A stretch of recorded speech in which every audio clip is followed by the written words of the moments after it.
murid-muridnya untuk pergi berdoa ke taman. Lalu ia menyuruh murid-muridnya untuk menunggu. Lalu Tuhan Yesus pergi agak jauh. Ia berlutut dan berdoa kepada Bapanya yang di surga. Lalu ketika Yesus masih berdoa, datanglah beberapa prajurit untuk menangkap dia.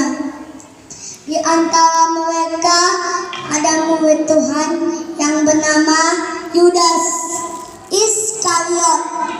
Dialah yang mengkhianati Tuhan, menjual Tuhan Yesus. Setelah itu Tuhan Yesus ditangkap. Yesus dibawa ke hadapan agama-agama, ke hadapan Pontius Pilatus. Dijatuhkanlah hukuman bahwa Tuhan Yesus akan disalibkan. Lalu tubuh Tuhan Yesus dicambuk, dipukul sampai keluar darahnya, daging-dagingnya kelihatan luka semua.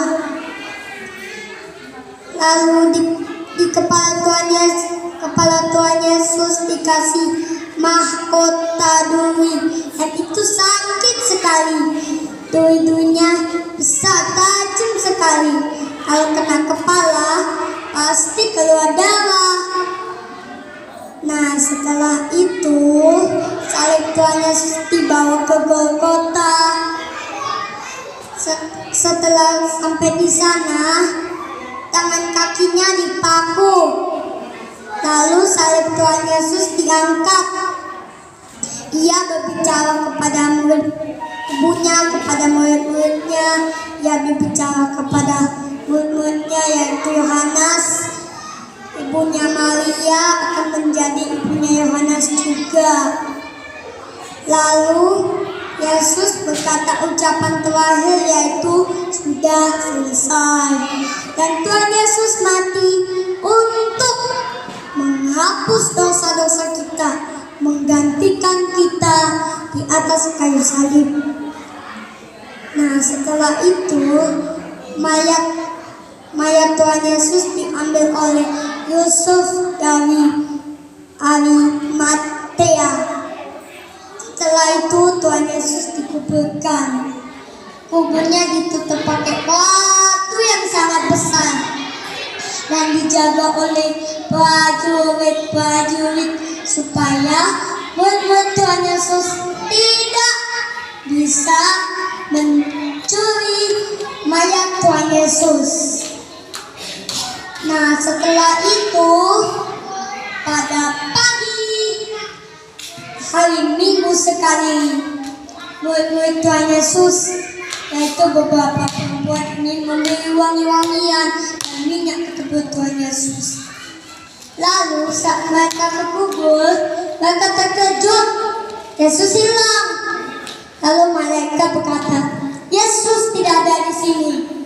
Ia sudah bangkit kembali. Dan para perempuan itu senang.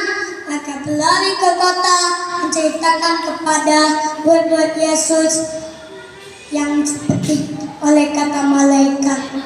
Dan ketika Yesus sudah hidup kembali, ia menemui murid-muridnya dan berbicara kepada murid-muridnya. Akan tetapi Tuhan Yesus tidak boleh disentuh karena dia belum bertemu Bapaknya yang di surga. Lalu Yesus menjanjikan membawa Roh Kudus kepada kalian. Lalu ketika Yesus masih berbicara, tubuhnya terangkat ke surga. Lalu saat mereka menghadap, Yesus menghilang. Lalu mereka datang, berhentilah melihat Yesus. Dia sudah kembali ke surga. Demikianlah cerita tentang kematian dan kebangkitan serta kenaikan Tuhan Yesus. Makasih.